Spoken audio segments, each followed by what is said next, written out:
Hey everybody, I'm back. It's been a while since I posted a video about my tramping expedition through Mexico. I think the last one was I was in San Miguel on a double-decker bus on my way to Carretera, where I caught another bus to Acapulco. It was an overnight thing and went through Mexico City in the middle of the night. Couldn't see out. They had all the drapes closed. You couldn't really see out. But it's like 2 in the morning.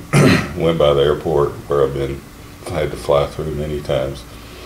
And I got to Acapulco, I think, early in the morning. Caught a cab out to Bonefield Beach, which is just, I guess it'd be like due south of the airport here in Acapulco.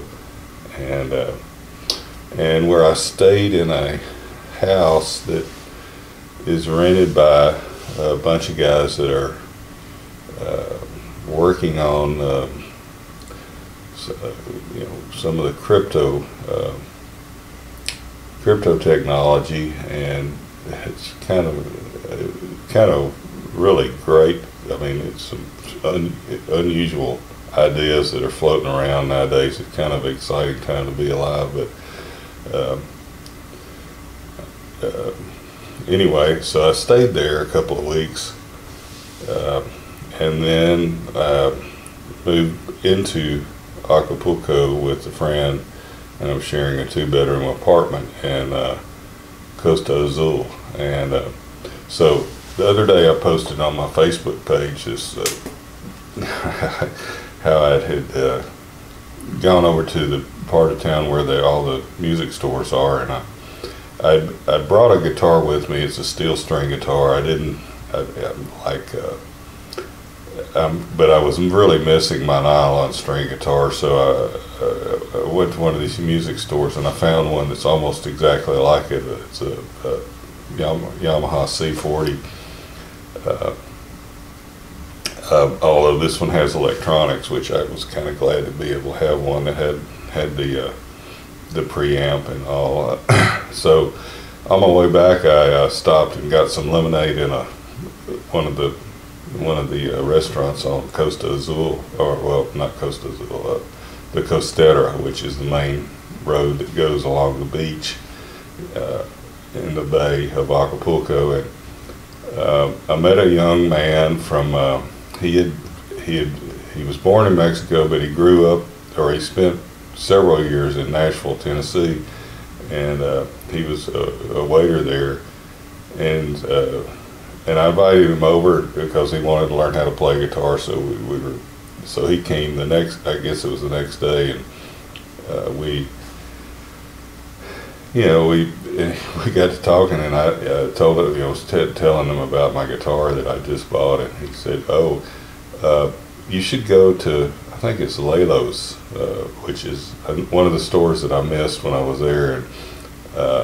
And I had read about them on the internet. They apparently they're more than just a music store. They're also luthiers, and I may have bought another guitar from them at one time, about 4 years ago. I don't remember, but if it was the same store or not. But so he said, yeah, they have guitars there for 750 pesos, and I'm thinking, no way. So that's like $37.50. So I went back down there the next day actually, and sure enough, they had, there were probably 40 or 50 guitars in there, pretty much all the same. Well, this one that I got has a cutaway, and I don't know if cutaway body. I don't know if there were any others there, but there were several features that attracted me to it. That number one, it had the flat finish. I just love a flat finish. Most of the guitars nowadays have gloss finishes, and I don't know why people like those so much, but that's apparently what most people will like. And I liked the headstock on it, and it just kind of all around solid little instrument. The top on it had the spruce top. It looks like it's spruce. It was book matched, as is the back. I'm pretty sure although it's hard to tell because the stain is so dark, but I mean, both sides are book matched, so that's expertly made. And the top had some grains that were kind of looked like they were weathered or maybe had more sap in them than others, so it had brought a little more coloration out. So here's what I wanted to show you. I mean, this is for $37.50. Here's just the headstock, which is, I kind of like the design on that headstock, and you know, just standard tuning pegs, nothing special. But you know, just the cost of those and the strings that were on it. I used to play these black nylon strings when I was young. I had a Sears Silvertone, and it was designed for steel strings, but I wound up changing them out for nylon strings, and it helped me learn a lot quicker. But I really like these black strings. These don't have near as much stretch in them as the ones I had when I was young. Sometimes it'd take a week after I changed strings to get the stretch out of the nylons. This one, these have been on here a couple of days, and it's probably a little out of tune now. I put a little tuner in it. I don't know if you probably can't see that, but it's clipped on the edge of the sound hole. These are pretty neat tuners. D'Addario makes them, I believe.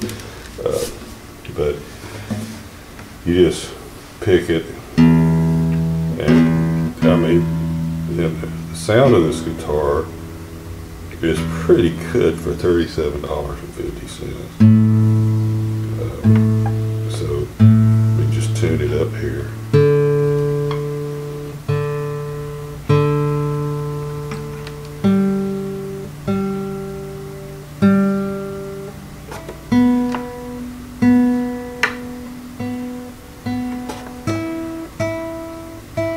So just to show you some of the features, I mean, I like the way the neck goes into the body with that little sweep on it, and then you can look at the back. It's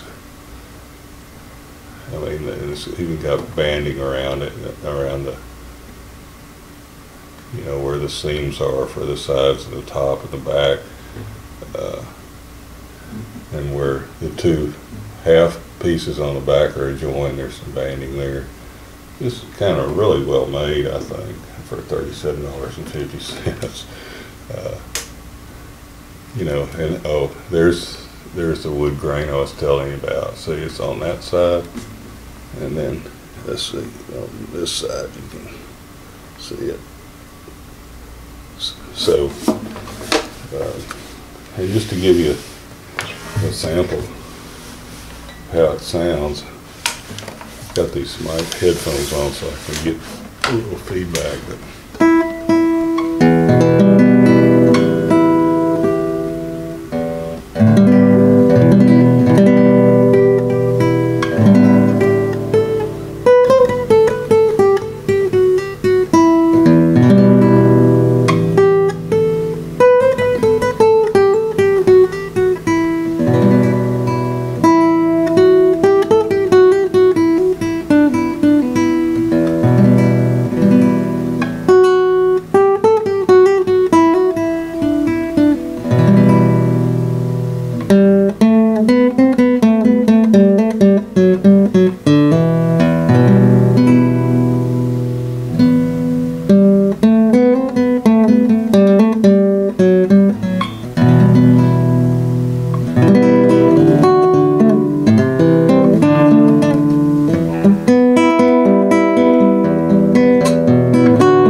Okay, that's all for this episode, and in the next few days I'll make another video and I'll show you the apartment that I'm living in, and maybe do a walkabout on the streets that are around here and show you some of the little restaurants and shops and whatnot.